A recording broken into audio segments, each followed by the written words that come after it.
Hey Felix, what we watching, boy? The Netflix original, The Kissing Booth. Can I get a hell yeah? Alright.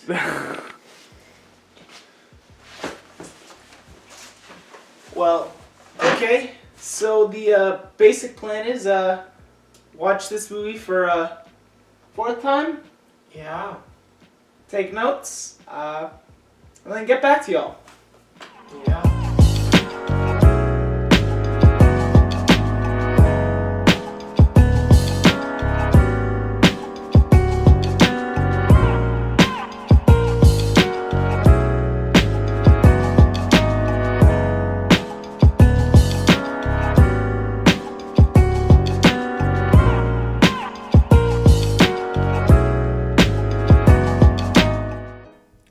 So, we just finished the film. It's as bad as the first time. But if you were to come up and tell me that, hey, did you know that you can pay someone to kiss you? I would probably respond with, I thought prostitution was illegal in Illinois. And then to top it off, you mentioned that they're 16. I would further ask you, where's the consent? You know? And that's the basic plot of The Kissing Booth.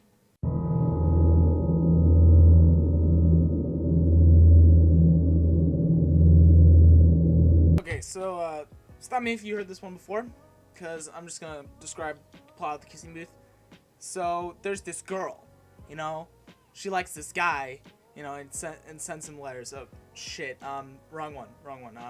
Hang on, let me look here. There's this guy, okay, and you know he used to have cancer, and she has cancer. Wrong one again, my bad. Okay, so now, this one's completely different. Okay, I think I got it this time. There's a guy, but he's a vampire. Shit, no, I'm just describing Twilight now. She's pregnant, Juno. There's a guy, girl goes missing, you know, follows a map to find her, Paper Towns. Guy likes girl, set in 90s. Oh wait, that's Clueless. Girl likes guy in 80s, but is torn between another guy, that's Pretty in Pink. Shit, fuck. It's the same exact movie. Okay, so if you couldn't tell by my great acting skills, this movie is exactly like other movies. But there's a very key difference between those okay/good romantic comedies for teenagers and this one. And I'll get that later in the video, and you'll understand why this one's so horrible. But for those who are wondering, the actual plot of The Kissing Booth is girl likes her best friend's brother, and then sets up a kissing booth so that she can spread STDs to other people, but also hook up with her best friend's brother. It's really dumb. We'll talk about the characters later in a different section of this video. But basically we got Elle and her best friend Lee. They're born on the same day, at the same time, by mothers who are best friends. That alone is stupid, but it gets even dumber because guess what? We have a montage set to a very popular pop song. I love pop songs and I love montages. You know? It's a great way to set up exposition and friendship, even when the characters have no chemistry. Skip a few years ahead. Elle and Lee go to the same high school. They're not that popular, but, you know, they get around. They have a dancing club because they just love dancing. Don't you love those character development moments? So, Elle has grown up in the past year, and now she's the sexual desire of every male on campus, apparently. And now she is groped. And I ask, where's the consent? And two, why did the director do this? Because he wrote it and directed it, and it just seems very creepy because she's supposed to be 16 in this scene. So, in order to get back at the person who groped her, she doesn't stand up for herself. Instead, she looks for a big, strong man to protect her. So she gets Lee's brother to protect her and beat the shit out of this guy who's Carrot Top. So Carrot Top, Lee's brother, and her all get detention because they got into a fight. Because they get into detention, guess what? We got another music montage. I love music montages. And then Carrot Top asks Elle out, but he just sexually assaulted you, so I don't understand why. It's just sending mixed signals, and it's just awful. So they go out, and then Carrot Top comes in with the worst line delivery of all time, telling Elle, saying like, oh yeah, Lee's brother told me not to date you because he's gonna beat me up. And then Elle gets really pissed at him and calls him, and you can totally tell the sexual tension here. And you can totally tell that she's not mad. Because, you know, that acting, come on. So then after Carrot Top in detention, Elle goes up and talks to the OMG girls, which aren't cliche at all. Because I've never seen this in a film. So they're talking, and they're talking about the school fundraiser, and how they're doing a kissing booth for dance club for the school fundraiser. And then Elle tricks them into doing the kissing booth because she wants to be popular or something. It's never really confirmed why she does this. And they say they'll only do it if Lee's brother does it. So then skip ahead to a music montage of a party. And at this party, they try and convince Lee's brother to do the kissing booth. Of course he says no, because why would any rational person want to do it? And at this party, Elle gets really drunk. And, you know, this is where the consent counter gets a little disjointed, because there are a lot of people there. So she does all this stuff. She starts stripping and taking off her clothes, which, again, where's the consent? You guys are 16, don't be doing this. And then Lee's brother takes her up to his room. And, you know, possible rape? You never know. I don't know. So then Elle wakes up in the morning and finds that she's in Lee's brother's bed. And she's freaking out because he's so hot and can't contain herself. Then they get in a fake rough accident thing and touches his private parts, which again, where's the consent? And then leaves. It's a cringy scene. Very awkward. Don't like it. So then after this scene, we have another music montage about them building the kissing booth. Elle gets covered in paint, then goes into the boys' locker room again. Where's the consent? The consent counter gets really fuzzy here again. Then the day of the festival fundraiser arrives, and the kissing booth is ready to run. And, you know, everyone's having a good time. They're making so much money because everyone loves STDs, you know? But then the OMG girls get really pissed at Elle because she lied that Lee's brother would be there. Like any reasonable person would be. So Elle is forced to take on the position of kissing people. But then, shocker, Lee's brother actually shows up. And then they kiss. And then Elle goes, oh my gosh! What am I gonna do? I broke rule number 9. Or, I don't know. I don't know what rule it was. Whatever. She broke a rule. And they're so freaked out that Elle, you know, even goes home with Lee's brother. And, you know, they stop at a gazebo and start kissing in the rain. You know, not cliche at all. But then they're stopped by a security guard who says that Lee's brother, you can't bring more girls here. You can't do that. And then Elle gets really pissed, like any reasonable person would, because where's the consent? Why are you lying to this person? So then after this, you got more music montages. You got more parties at the beach with more where's the consent moments. And Lee's brother shows up at this beach and says, that's enough, to a girl. It's like, who's trying to convince her to drink and stuff, and then to, like, stop Warren from taking Elle to a hot tub. It's a really dumb scene. And then Elle gets really pissed at Lee's brother, and then they fuck on top of the Hollywood sign. Makes no sense. Where's the consent? And then music montages showing their relationship, trying to keep it secret from Lee, you know, and eventually Lee finds out, you know, but that's much later in the film because we have a bunch of random scenes of Elle just like being stupid. And then the movie just drags on for a very long time until Lee finally finds out, and then he's pissed, and then Lee's brother runs away, and then Lee stops being friends with Elle. Elle gets him ice cream, and then they start dancing again. Heather and stuff go to prom. Oh, that's what her name was. Heather and Lee. Yeah, they go to prom. And then Elle goes to prom alone. And, you know, everyone's freaking out because, like, oh my gosh, this year was so great.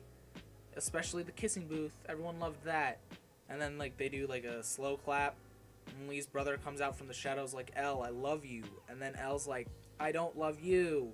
Even though she does love him, you know? And the audience is like, bro, we need a cheer for them. But, you know, you don't because, again, where's the consent?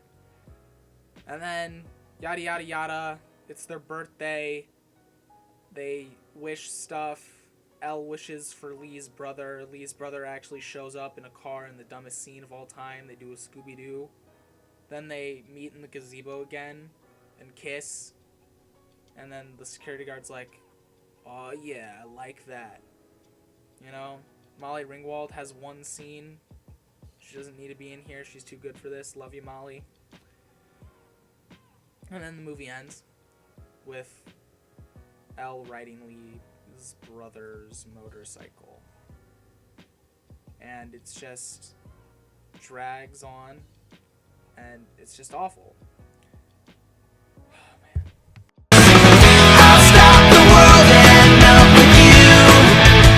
So then that begs the question, why is this plot so bad? And the answer to that question is that it drags on for the entire film because the plot can only be contained in a few scenes. And I literally just spelled them out in the last 7 minutes of this video because you only need a couple of scenes to show what the plot is, and everything else is just filler and horrible. And further on, it's just the same exact plot as other movies that I've mentioned before. But what makes those movies good is character. All of the movies I mentioned before have good characters. Juno. Those characters are great. They're actually developed. You believe their relationship. Best example of this is probably Pretty in Pink. That movie has great characters. You understand their decisions and you understand what they do and what they're doing in this film. And that's what makes their movies entertaining. But let's look at The Kissing Booth, whose director was obviously influenced by Pretty in Pink and other like John Hughes teenage movies because he got Molly Ringwald for a reason. So he tries to make his characters entertaining, except their decisions make no sense, they're not developed, and I don't believe their relationships. So first we got Elle, who tries to be strong and tries to be progressive, but isn't, and makes no clever decisions and makes no development. She just is like, yo, I want to date your brother for the entire movie. And is never developed at all. She doesn't learn the consequences of her actions. She doesn't learn anything. She just wants to, like, you know, have sex. And then we got Lee, who is pushed off to the side and pushed into a relationship with this girl, Heather, who we have no idea, like, anything about. And we just know that she has black hair and that Lee is dating her. And then we got Lee's brother, who's like the cool, tough guy, who's trying to be progressive because he doesn't want to live in the man box, but ends up living in the man box and isn't developed. I don't believe any of the characters' relationships in this film, and that's what makes it so awful. Is because, sure, your plot is similar, but because it's similar does not make it good. Because this movie doesn't have any good characters, it makes it bad. And then further, because it just drags on, it just makes it bad. awful. To have a good movie, you need good characters whose plot I want to watch. I want to see them succeed. But in this movie, I don't want to see you succeed. Because I hate you. I hate these characters.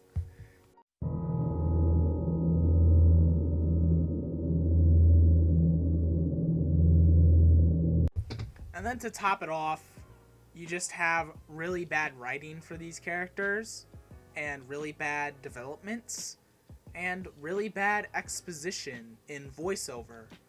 And voiceover is fine, but when you use it as much as this film, it gets tedious, and you have no reason to keep being invested in that exposition. I'm going to show you the opening scene so you understand how bad the writing is, because it shifts so tonally. Watch Lee catch his first fish. Watch Noah in his first fight. He won, dressed as a fireman for Halloween. Lee went as some weird bird. Found out that my mom was sick. For the first time.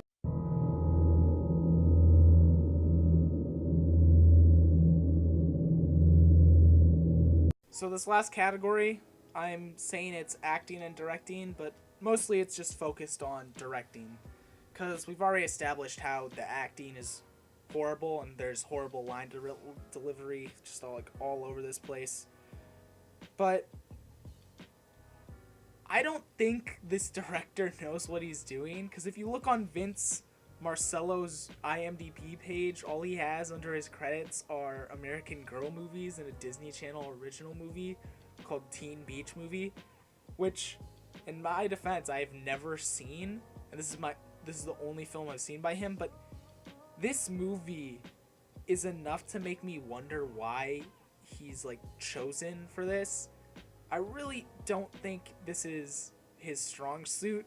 Maybe I'm wrong, maybe those American Girl movies are really good, but he seems like he doesn't have fun on set. And they try and show that in these deleted scenes in the credits, but I think the actors are just acting and they're not actually having a fun time on set.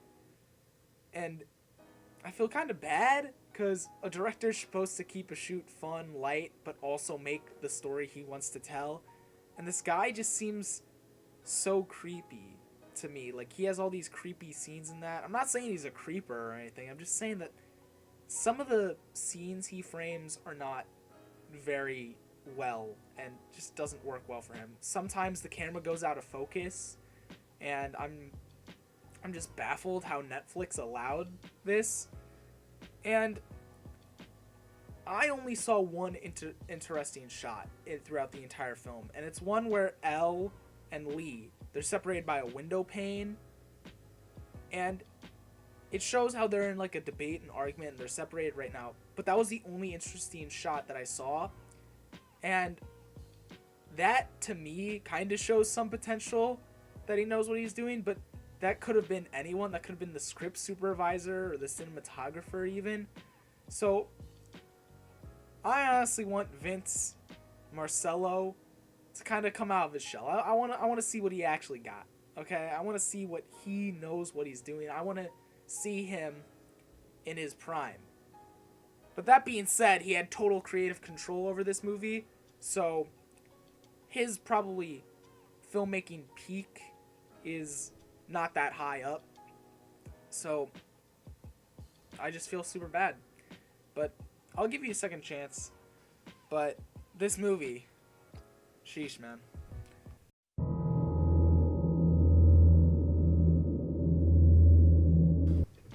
Okay, so I think we have established that this movie is really bad, awful, just the worst of the worst.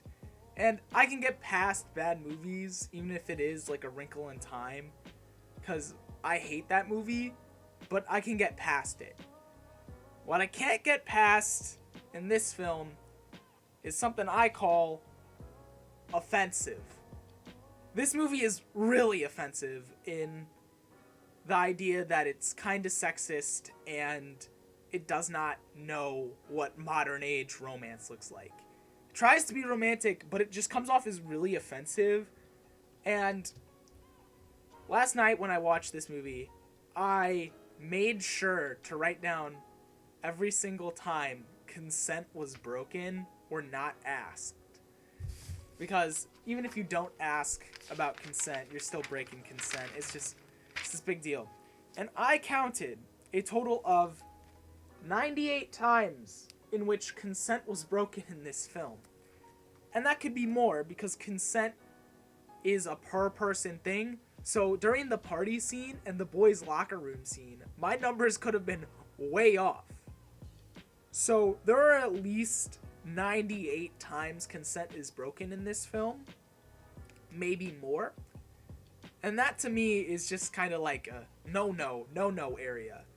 It's crazy to me how like in this modern age of this like idea of like romance and stuff, we still can't get over like these simple rules about what consent is, you know.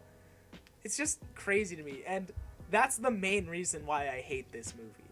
Because you can be as bad as you want, but if you're also offensive in it and you break consent 98 times and you're being sexist, like showing like the booties on camera or stuff, it's just crazy to me. And you know, that goes back with the director, and it's crazy to me.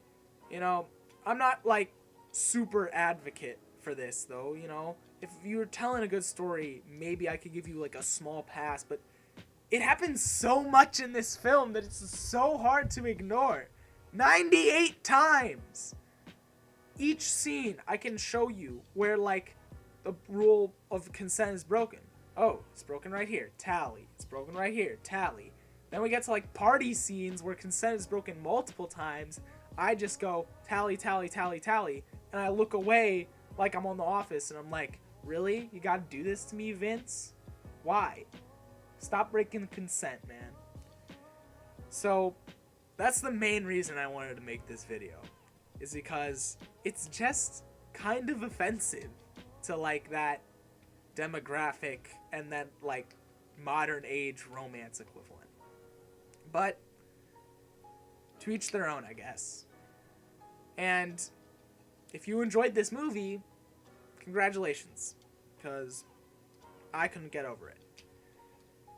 And that is my review and take on the STD booth. I'll see you guys next time.